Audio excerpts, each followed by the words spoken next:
We're back. So I was just about to get into sharing what I had wrote after our 15 minutes of writing, and it cut me off. So it was only right that I now have to read both. Now I'm gonna read both, y'all. So I was sharing in the last on the page session right before this one. Our prompt was who benefits from your silence, and I was talking about the different places that we should look at that: silencing the self, silencing in relationships, and then silencing in the world. Now, right before I got cut off, I was showing y'all that I did the little web that we had talked about last time, and I had did that actually after I wrote, because I noticed that I did kind of really sit with myself and thinking about where the silencing was happening. But there were some other people to be considered, and I wanted to kind of challenge myself to really think about all the other places that was showing up. So this is what I wrote from the prompt: who benefits from your silence?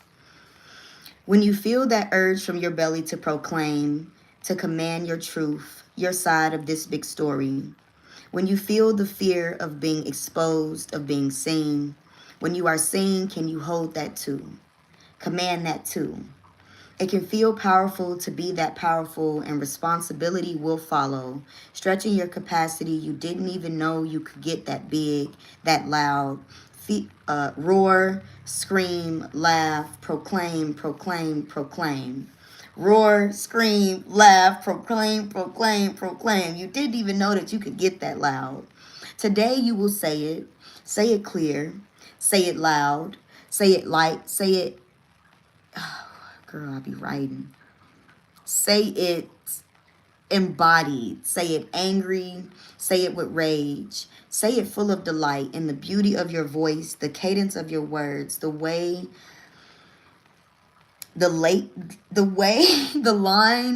the way the lines lace your teeth and wet the folds of your jaws. Open wide, breathe deep, and proclaim that I, you, we will not be silenced. Because I just be writing. Like, it's like scribble. But you got it. You got it. I want to reread that last part. Today you will say it clear, say it loud, say it embodied, say it angry, say it sad, say it full of delight in the beauty of your voice, the cadence of your words, the way the lines lace your teeth and wet the folds of your jaws. Open wide, breathe deep, and proclaim that I, you, we will not be silenced. Yeah. Yeah.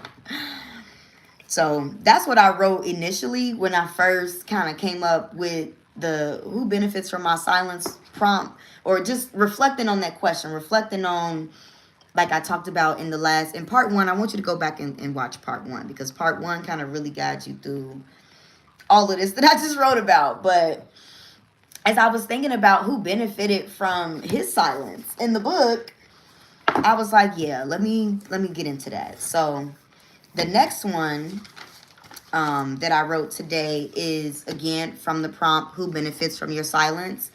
And I noticed with this one, they kind of overlap, but there is a difference. Okay.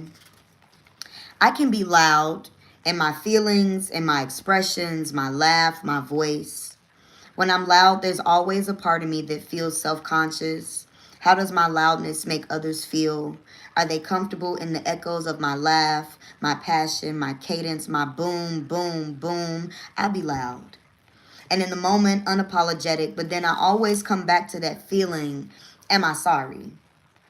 I can't be. I know what it feels like to be quiet when I really want to scream. My body can remember all the places I tucked my grievances, the voices stretching my mind, making little space for me to be loud, to be it all. I think too many have benefited from my silence. Rooms where women like me became the laughing matter. Comment sections that highlight the homophobia in my living room. Late night conversations that reveal the misogyny in my bed. Harboring secrets and enemies in the same two-dress drawer set, just enough to keep them close enough to keep me small enough to survive. To keep the illusion of peace at my fingertips. I thought I had this under control. Turns out there was a version of me that liked it better here, there, plain and docile, silent and passive, hoping this would make me submissive, lighten the roughness around my aggressions, soften the bass in my voice, veil the veil the sassiness in my attitude. Oof. Fire be too damn hot. I was hoping to save you, protect you from the heat of my world, the brightness of my sun. I didn't want to burn. I didn't want to burn the world down with my rage, with my pain, the heaviness of my load. So I swallowed the sun and the stars and the oceans. Now they rage in my belly until they can't. And now I'm spilling with raging laughter and cursing up a storm to wash away the flames and water. New seeds of truth. The truth is, too many have benefited from my silence, even me. But I would be a lot more sorry for watering. for I would be a lot more sorry for watering for the raging waters. Ooh. I would be a lot more sorry for waging the rage of my waters and the flames of my pain, allowing them to swallow me whole. Yeah. So that's the second piece of what I wrote to the prompt. Who benefits from your silence? For folks who are new coming in, this is On the Page, a virtual writing space where I come and we write and we just speak our truth and stretch ourselves to witness ourselves fully. The prompt that we wrote from today was who benefits from your silence, and that was the piece that I wrote in a little bit of 15-minute time that I set aside for us to come on here and write together. So that's what I had to say, okay? I really liked that part. Ooh. I'm going to read it again because it was good.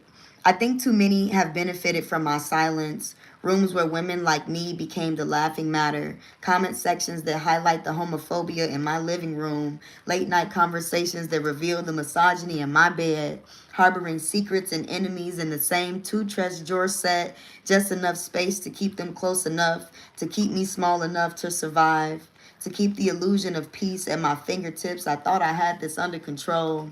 Turns out there was a version of me that liked it better here, there, plain and docile, silent and passive, hoping this would make me submissive, lighten the roughness around my aggressions, soften the bass in my voice, veil the sassiness in my attitude, fire be too damn hot.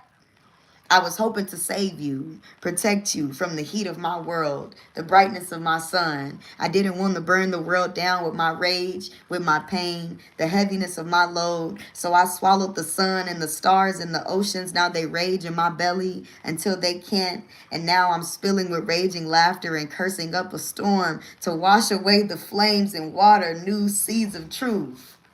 I like that. I like that. I like that. Yeah.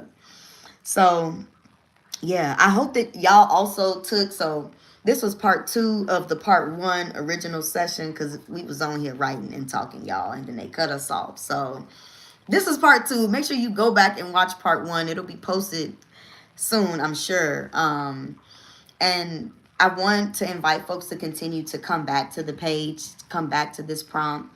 Come back to looking at the ways that you silence yourself, the ways that you've, like I said, created that space, that cavity inside yourself for people to feed and affirm that narrative that what you have to say doesn't matter, that your voice doesn't matter, because it does.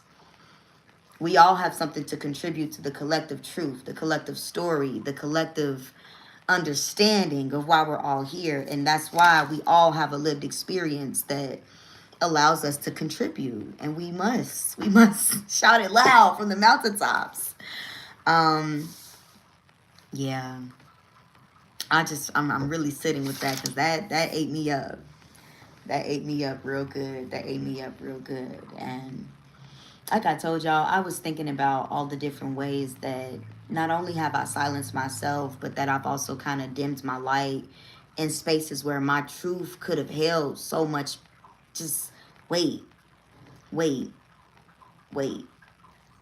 And not in thinking in terms of like a regrets way, but like, you know, the ways that I feel like sometimes, like, for example, in conflict, I can recall all the times that, you know, there's been a back and forth exchange, and instead of me speaking my side of things or speaking my truth or sharing my grievances or taking accountability.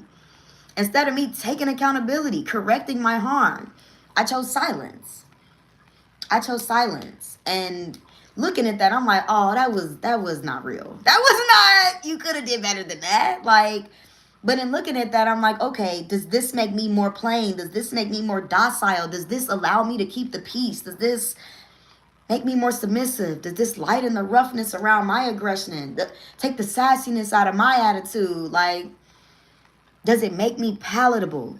Easy, more easy to digest, more easy to be around, more able to please? Like, where and who benefits from your silence? And I really had to look at that because I've benefited from my silence and being able to, like I said, not grow, not change, not heal, not allow myself to do the work, or in ways that I've robbed other people from that same experience by not speaking my truth, by not adding my perspective, my side of things to the story. And I remember there was a specific conversation that I was having with somebody during a heated conflict. And I just remember in that moment thinking inside myself, like, man, I know that if I say this right now, it's going to shake the table. It's going to stir the pot. Like, it's going to make them see themselves. But I, in that moment, also consciously remember feeling like, oh, well, I don't want them to leave. I don't want them to not love me anymore. I don't want them to feel like they are small or they don't matter. Or, I didn't want to make somebody feel away when really I think that there's a difference between holding people accountable for the harm that they cause and the way that they can take the opportunity to see that, take that feedback and do the work, and being hypercritical, mean, hateful, slandering people, just beating people up and making people feel small. There is a difference. And I'm starting to understand that in me taking my power back, I have to understand when it's important for me to, as they would say, let God use me. Speak my truth so that somebody else can see the correction in their harm or the weight in their words or whatever. Like, and then also not putting myself in a position where I feel like I have so much power, so much authority where I could tell other people about themselves and be out here trying to correct people's character flaws. And that's not my work to do.